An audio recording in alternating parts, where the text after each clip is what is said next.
Making hundreds of millions of dollars is not complicated, in fact. I would argue it's as simple as finding a boring business that you're willing to commit to. I'm David, I'm CEO of FilterBee, an air filter company that makes $22 million a month every day. I'm flooded with hundreds of boring businesses to invest in, and a few I've been willing to write million-dollar checks to in just a few minutes. You'll understand the most important concepts and business models to make billions off of boring businesses. There are two basic types of cash flow businesses I want to focus on: property-oriented businesses and service-based businesses. I want to start by focusing on property businesses. These are appealing because people think of them as an easy way to make passive income.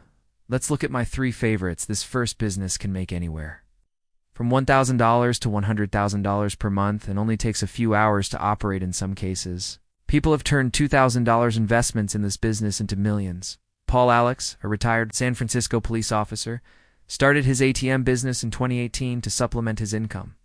He purchased his first ATM for $2,100 and installed it in a nail salon. That single machine generated him $500 of profit per month, encouraged by the results. Gradually expanded his operation and started installing a team in other locations. By 2021, Paul owned over 30 ATMs. Nationwide, his ATM business was generating over $10,000 a month in profit, which allowed him to retire from his police job. Today, his company, ATM Together, earns over $8 million a year and helps others to start their own ATM businesses.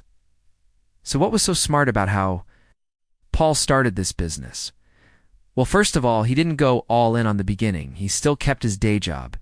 He had a specific opportunity locally within nail salon where he knew the owners, and then when he did expand, he didn't do it all at once.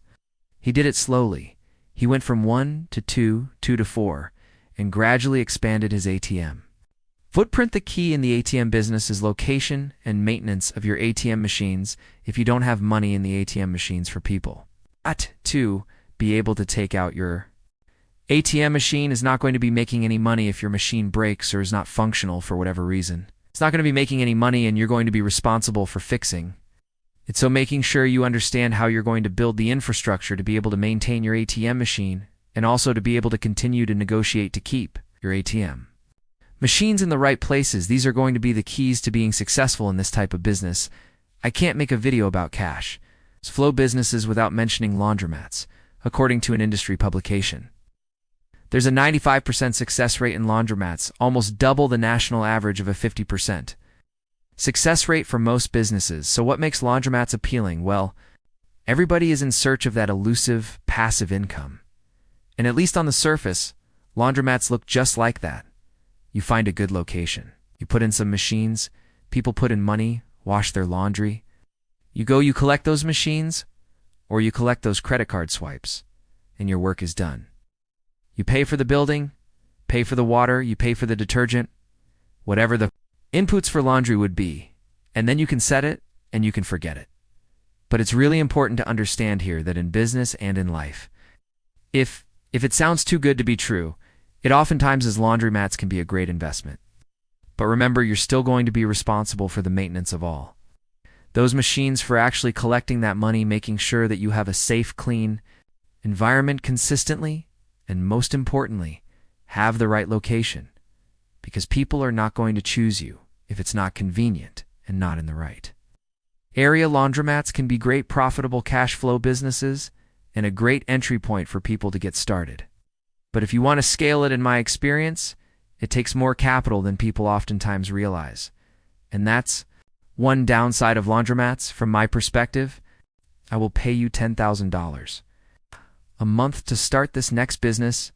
I was opening up our plant in Salt Lake City, Utah, and we had a problem. Our air compressor broke. This was during KO, and they told me it was going to be 3 weeks before we could get a new one. I didn't know what to do, because without an air compressor, it was impossible for us to run our business. I started scrambling, and I found a local rental company that had a diesel version of this air compressor that we were able to get up and running within a couple of hours. I paid them $500 a day to rent this air compressor, but it was well worth it. To be able to keep our operations going, that's when I first started looking into the rental equipment business. There are companies all throughout the country every single day that have a need for a piece of equipment that they do not have on site, any type of equipment you can imagine, this is where the opportunity comes. If you have that equipment in stock, in working order, ready to go, then companies will pay you a premium to rent that equipment on a daily basis. Even better, it's an incredibly tax-efficient business, not something people think about. If you buy equipment for $100,000 and you're able to rent it out for $60,000 over the course of that year, you're actually able to write off 100% of that $100,000 against your income. So that $60,000 you make is tax-free. And think about now, with all of this talk of tariffs and all of this change, one way or another, more manufacturing is likely to come back to the US. So I think that the equipment rental business is only likely to increase over the next decade, making this an opportune time to be thinking about it. But that doesn't mean it's going to be easy. Yes, you're going to have equipment that you have to maintain. You have to figure out the logistics of how you're going to get that equipment from your place to that customer's place, and making sure you're doing it timely. All overcomable problems. But it doesn't mean it's going to be easy. I would encourage you to start small from the beginning, really learn the ropes before you expand it. It's not the kind of thing that I would go all in on day one. Those businesses we just talked about are generally good for making thousands. But if you want to make millions or billions, I actually don't think property are the best way to scale services. Businesses, however, cost less to businesses start and have more upside. If you do it right, if you skip college and go to trade school, I genuinely believe this. Business may be one of the smartest ways to become a millionaire. So a few years ago, I decided to do this playbook. I had already built our air filter business into a decent size, but I really saw the opportunity in the service-based business and just how big service-based businesses can be. So I decided to partner with a friend that I met back at Goldman Sachs to go out and start our own service-based business in the HVAC space. We call it Filter by HVAC Solutions. The beauty about the service business is very capital light. What it does take is knowledge and systems to be able to go out and scale it. That's why if I were starting out and I didn't have money, what I would do is go to trade school and really learn the HVAC industry, maybe even go out and work for a successful HVAC business for a while before getting started. So if you have the knowledge and the ability to offer a good, high-quality service at a fair price, you're going to be able to find a business model that scales.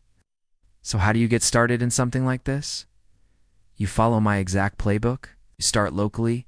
You start building in one small community, become the best build your systems around that one specific community, and then you slowly start to expand it out from their social media, and the ability to reach local communities at scale has completely changed the game. And what I found is most local businesses are still not really utilizing it in the ways that matter. They're still spending millions of dollars on outdated marketing tactics like billboards and radio, all of these types of things, when the reality is the attention has moved the things that the younger demographics are looking for from these services has also changed. And so if you're able to tap into that, you can ultimately find a scalable business. The hard part about businesses is that they can be easy to start, but that means they can be hard to stand out. That's why I love this next business so much. I'll never forget when I first came back to Talladega, Alabama to start what is now Filter by. I was looking around at the local industry, and you know what? There wasn't much. But one of the richest guys in town, local, unassuming country guy that probably didn't graduate the 8th grade, but he was extremely successful. And you know what business he was in? Emergency tow truck services. If your car stalled on the side of the interstate, he was the guy that you called that would come and tow you to get you out of harm's way. But this guy was even smarter, he realized. The real money was when the 18-wheelers had a problem and they needed to be towed. If you had an 18-wheeler that went down on this long stretch of I-20, he was basically the only person in the area that had the equipment needed to be able to get your truck towed quickly, and best of all, it was high-margin business, and he could basically name his price. The beauty about this business is you don't have to start big. You just have to start in one truck, one service area. You buy the truck, start advertising, and you're in business. If you want to scale your business, you scale the number of trucks in the service. The area that you have, Obviously, the downside here, of course, is you've got to have the equipment, you've got to maintain your trucks, and you've got to have qualified drivers that are rated to that. Be able to go out and do it, not easy, but overcomeable, and certainly can be scalable. Not enough people are talking about the fact that there's an $80 billion boring business that you could start today, Patrick. Daviji, a hockey player from Ontario, Canada, started GFL or Green for Life in 2007.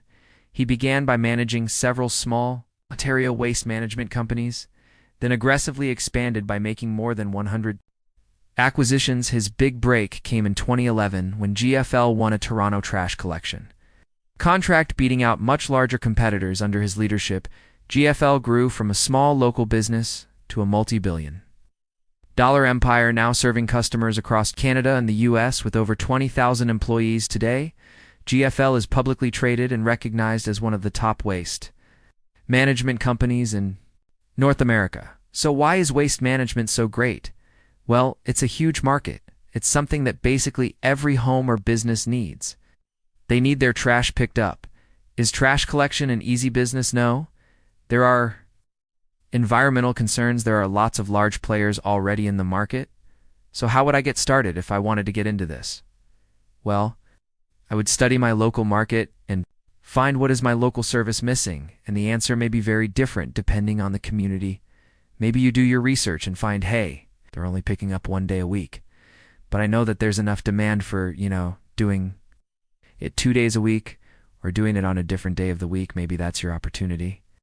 I don't know, but my guess is if you study it closely enough, you may find an angle that you're going to be able to exploit. That little angle might become your gateway to a multi-billion dollar business if you play your cards right. If you're committed to changing your life, make sure your business follows my cash flow checklist. If you do, it could save you from making mistakes.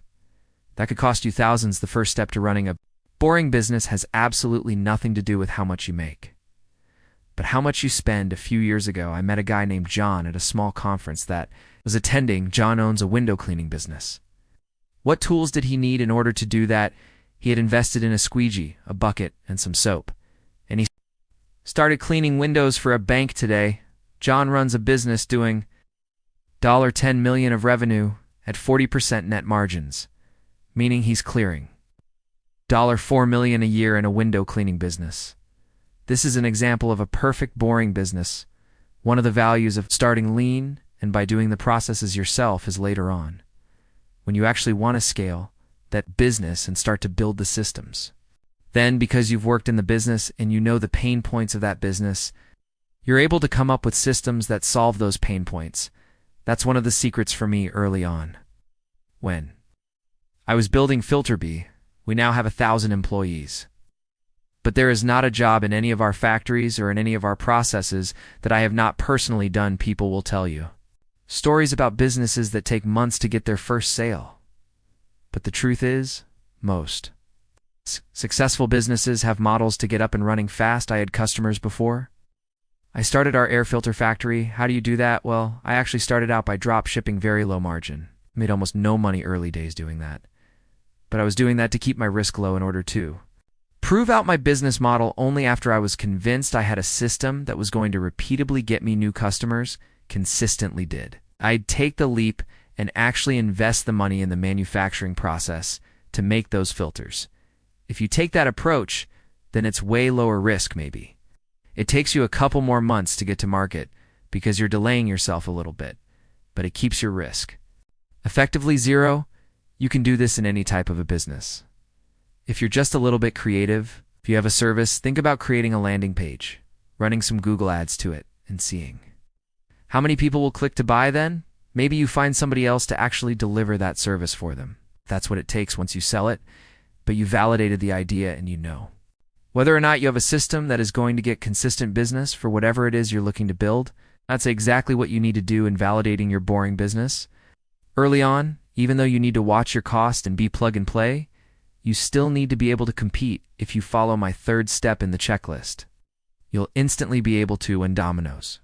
Started in the 1960s, it focused on just one college town, Michigan. The founders learned exactly what local students wanted: fast, affordable pizza delivered right to their door. They tailored their menu hours and delivery processes to fit the needs of their local community. Always. This hyperlocal focus allowed Domino's to perfect its delivery model and customer service before it expanded the lessons. Learned from serving one neighborhood became the foundation for building a global franchise. Even today, Domino's are run by local operators who know their neighborhoods, which helps them to stay competitive and responsive to local taste. I love this example because it highlights just how important it is to be local when building a cash flow business, oftentimes a mistake I see people make as they try to expand too quickly. Focus is the key to success. If you spread your resources too thin early on, you're going to lose focus and ultimately are going to fail. You're way better off focusing on a narrower customer segment, whether that be a super local community or a specific avatar for a customer base, and really focus on your system